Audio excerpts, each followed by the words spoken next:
Basic syntax of PHP. जब भी PHP begin करनी होगी, लेस देन इक्वल्स टू का साइन, राइट दियर पीएचपी, नीचे आ जाएंगे क्वेश्चन मार्क और पीएचपी। अब ऑलरेडी जैसे आपने फॉर्म बने बनाए आपके एचटीएमएल के ऊपर है मौजूद, सही है ना। अब उन्हीं के बीच में जहाँ से आपने फॉर्म को स्टार्ट किया उसके ऊपर आप पीएचपी खोल दें और उसके ऊपर जो है वो आप पीएचपी क्लोज कर दें तो आपका पीएचपी कनेक्ट हो जाएगा। Clear everyone? डिटेल में बताया था मैंने कि वाई वी यूज़ पीएचपी, मैं बता चुकी थी, ठीक है ना। डेटाबेस रिस्पॉन्सिव के लिए पीएचपी को यूटिलाइज किया जाता है वेब एप्लीकेशंस के लिए। डेस्कटॉप एप्लीकेशन के लिए एसक्यूएल सर्वर यूज़ होता है और वेब एप्लीकेशन के लिए MySQL प्लस पीएचपी यूटिलाइज किया जाता है, ठीक है। ये बात मैंने बता दी थी। अब यहाँ पर बेसिक सिंटेक्स तो पीएचपी है। अब यहाँ पर पीएचपी को कॉल मेथड कैसे कराते हैं? कॉल मेथड हमारे पास है पीएचपी का, दो मेथड्स है हमारे पास। पहला है इको, दूसरा है प्रिंट मेथड, जिनसे इंडिकेट होता है कि पीएचपी बिगिन हो चुकी है और पीएचपी कॉल करा रही है। जैसे आप कॉल मेथड्स। फॉर एग्जाम्पल, जब आप नोटपैड पर आए, आपने पीएचपी को ओपन किया और पीएचपी क्लोज कर दी, ये बात क्लियर हो गई। यहाँ पर आने के बाद आपने एंटर किया और यहाँ पर आप फॉर एग्जाम्पल कुछ भी लिखती हैं, दिस इज माई वेबसाइट, तो पीएचपी विदाउट कॉल मेथड के वर्क नहीं करती। सर्वर आपका ऑन होना चाहिए।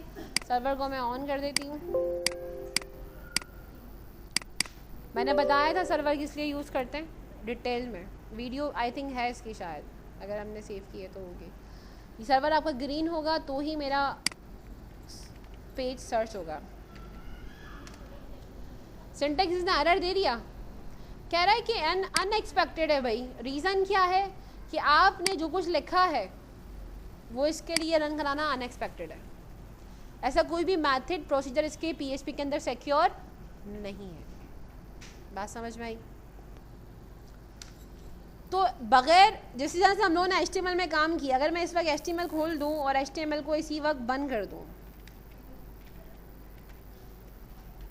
तो हमारी एचटीएमएल एरर नहीं देती थी, ऐसा ही है। हम कुछ भी लिख लें एचटीएमएल एरर नहीं देती।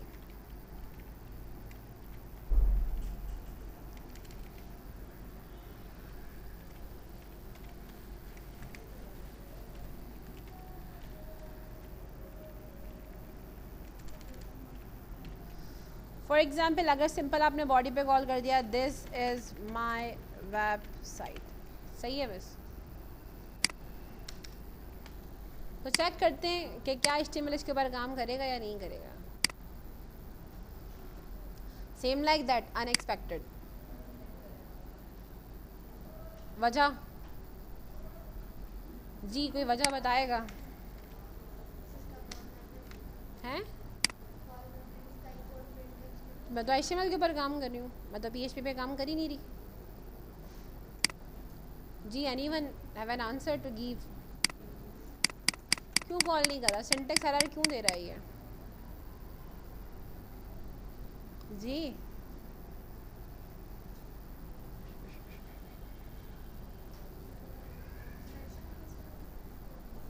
कनेक्शन तो मैंने खोला ही नहीं है। आपके सामने सारे टैग हैं, आपके सारे सामने टैग आए हुए हैं, कोई टैग कैसे मिस हो सकता है?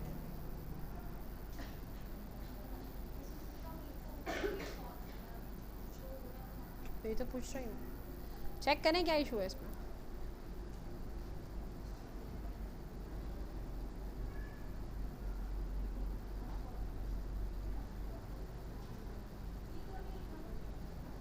मैंने इको में तो प्रिंट करवाया, मैं तो बॉडी के अंदर कॉल करा रही हूँ।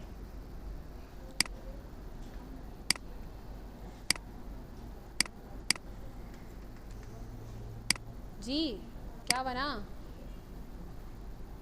खो गए आप लोग।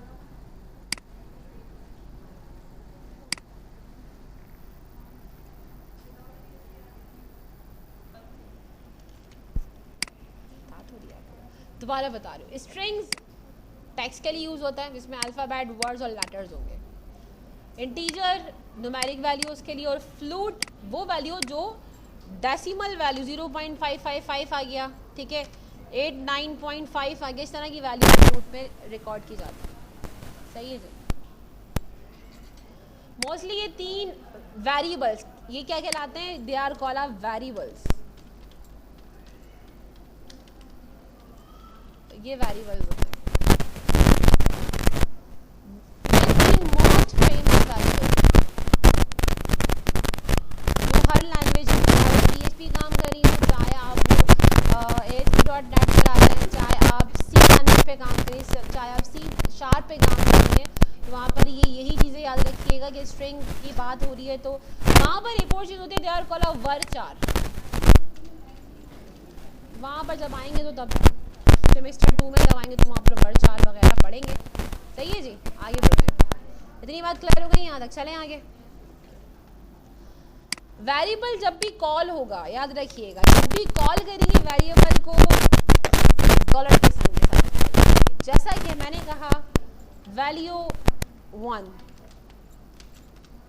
ठीक है, मैंने नाम लिख दिया सारा तो डॉलर के साइन। सही है। सबसे पहला हमारे पास ऑपरेशंस हैं, 6 टाइप्स ऑफ ऑपरेशंस हैं हमारे पास।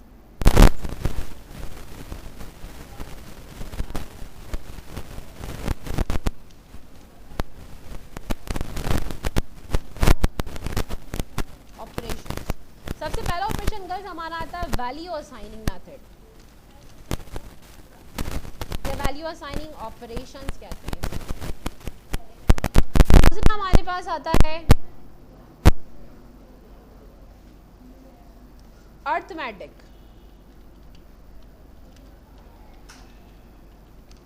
तीसरा हमारे पास आता है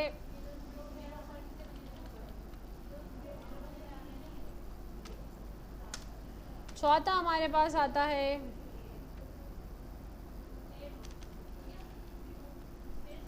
पांचवा हमारे पास आता है कंडीशनल और टर्नरी ऑपरेशन।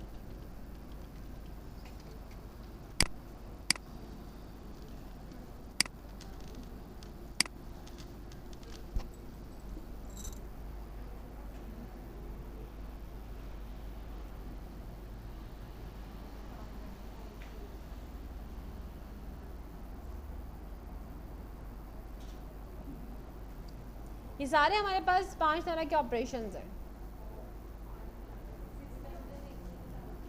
6, 7 बहुत सारे, but they are the mostly use.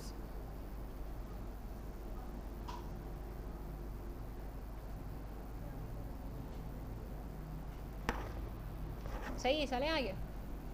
सबसे पहले हमारे पास कौन सा मेथड है, वैल्यू असाइनिंग मेथड।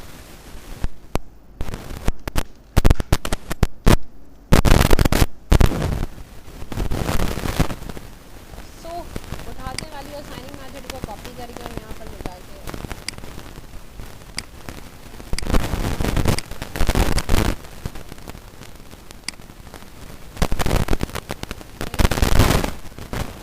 सबसे पहला क्या मैंने कहा, $A की वैल्यू है मेरे पास 85।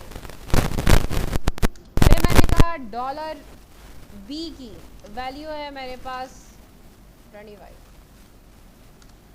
ठीक है, मुझे इन दोनों वैल्यूज को प्रिंट कराना है, बट वैल्यू असाइनिंग मेथड से। किससे? असाइनिंग का मतलब क्या है? फॉर एग्जाम्पल आपका नाम वजीहा है, राइट, मैंने आपको 50 रुपीज़ दे दिए, मैं आपको कॉल किससे करूँगी? 50 रुपये मैंने किसको दिए? जिसको वैल्यू असाइन। 50 रुपीज़ किसके पास है? जब भी नाम आएगा 50 रुपीज़ का, नाम दिमाग में क्या आएगा? वजीहा का। मतलब आप किसी को असाइन करते हैं कोई वैल्यू। आपने कहा जहाँ पर भी मैं एक कॉल करूँगी, 1000 दफ़ा एक कॉल क्यों ना करूँ, लिखा हुआ क्या आएगा?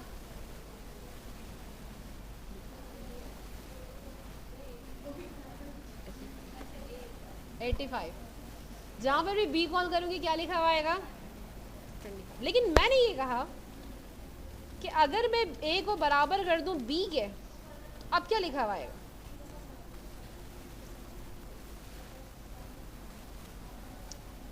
प्रिंट में क्या आएगा आंसर? 85 आएगा, 25 आएगा? 85। और कोई?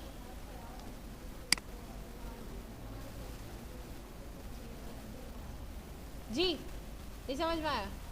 मैंने सिंपल सी बात करी, मैंने कहा ए की वैल्यू क्या है 85, बी की वैल्यू क्या है, ठीक है।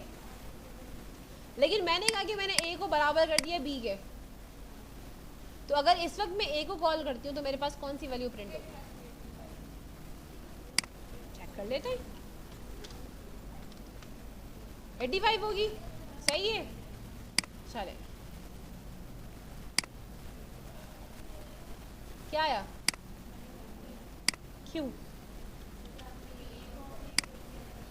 अब आई बात समझ में? मैंने कहा कि ए की वैल्यू अब खत्म हो गई और उसके बदले किसकी वैल्यू आ गई? वैल्यू असाइनिंग हो गई, सही है जी।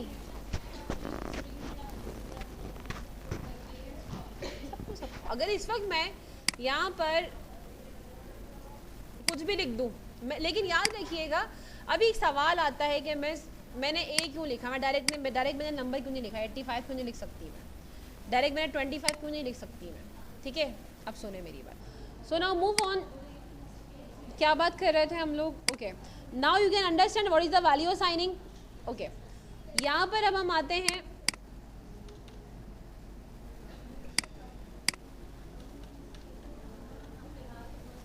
अब मैंने ये कहा है गर्ल्स, अगर मैं रिजल्ट चेक करूं तो इस वक्त मेरे पास रिजल्ट कुछ आ रहा होगा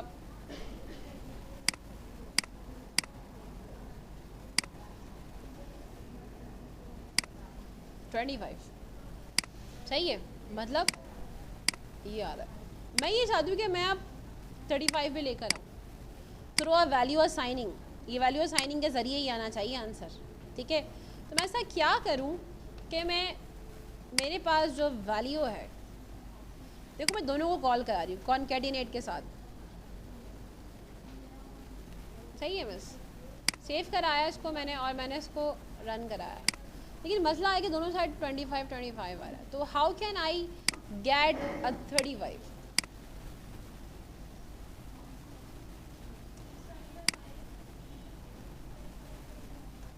क्योंकि आपने कहा ना कि ए की वैल्यू बराबर हो गई बी के, ठीक है।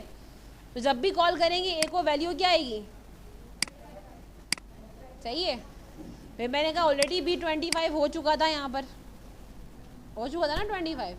जब मैंने दोबारा कॉल किया बी को तो उसने कहा कि भाई बी की वैल्यू ऑलरेडी 25 है, तो वो ए के अंदर मर्ज करके तो 25 ही देगी। ऐसा क्या करना चाहिए कि 35 आ जाए? वैल्यू असाइनिंग से ही करना है, प्लस माइनस कुछ नहीं करना है इसमें।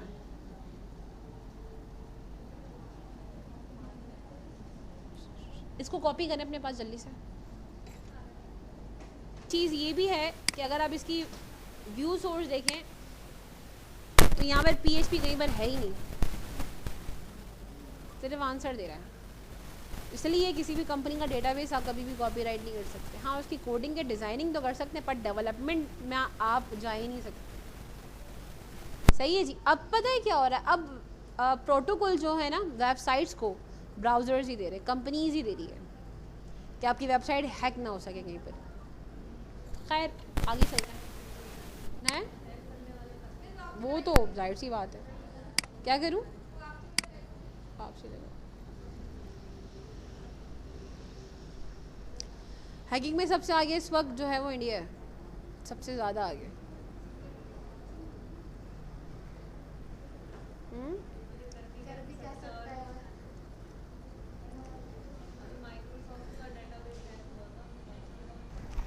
Okay, now move on. Next method is arithmetic operations.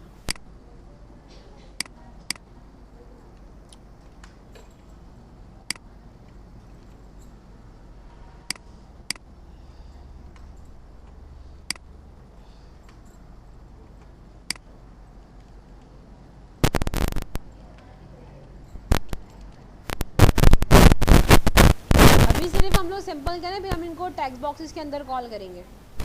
In methods को याद रखिएगा।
Modulus use to calculate the remainder, ठीक है, इसको मॉड लिखते हैं।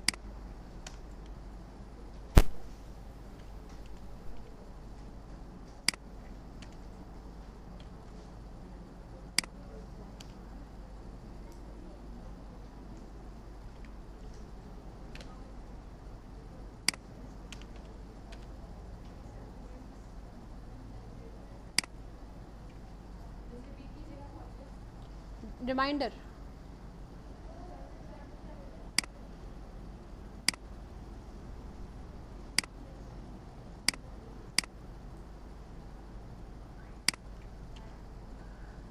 अभी आपकी मर्ज़ी है कि आप इसको एक साथ कॉल करें इको के अंदर, या आप इसको अपने हिसाब से कॉल करना चाहें तो कर सकते हैं, ठीक है।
मैंने इन सब के अंदर गौर से देखेंगे, मैं इसमें क्लियरली आराम से HTML के टैग यूज़ कर रही हूँ, अगर आप गौर से देखेंगे तो। बी फॉर बोल्ड, आप EM करना चाहें तो EM भी कर सकती हैं, आपकी मर्जी।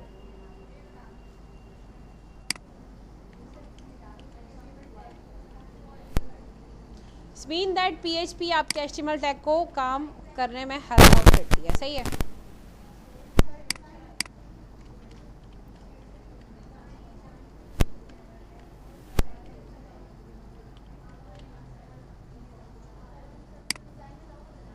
Save and run.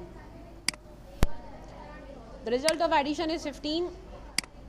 5 multiply, divide and modulus. Modulus पे 0 को डिवाइड करेंगे तो आप कुछ नहीं बचेगा, लेकिन अगर जैसे मैं नंबर चेंज करती हूँ यहाँ पर 15 2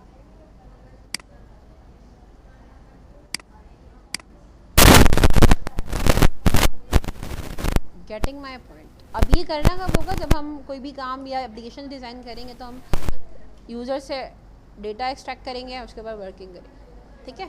अब आई बात समझ में। पहले हम सिंपल इसको कहते हैं कंसोल, जिसमें आप प्रैक्टिसिंग करते हैं, कोडिंग वर्क कर रही है या नहीं कर रही। कंसोल ऐप्स होती हैं जिसके अंदर आप प्रैक्टिस करते हैं कि जो फाइनल कोडिंग में डालने जा रहा हूँ क्या वो पहले वर्क करेगी या नहीं करेगी। क्लियर हो गई बात है। चलें आगे, कॉपी कर लिया ये, हाँ कंसोल। अरिथमेटिक के बाद हम आगे बढ़ते हैं कंपैरिजन ऑपरेशंस के ऊपर। इसको कॉपी कर लिया गर्ल्स, कुछ भी नहीं किया मैंने, सिंपल दो वेरिएबल लिए थे, उनको आपस में डिफरेंट। अब पता है क्या होगा, अब बेनिफिट क्या, अब आप ए बी में कुछ भी डाल दें, अगर आप यहाँ पर 1000 भी डाल देंगी और आप इसको 5000 से भी कर देंगी तो वो ऑटोमेटिकली आपको आंसर जनरेट करके देगा, कोई लिमिटेशन नहीं है इसके वर्क की। ये देखें,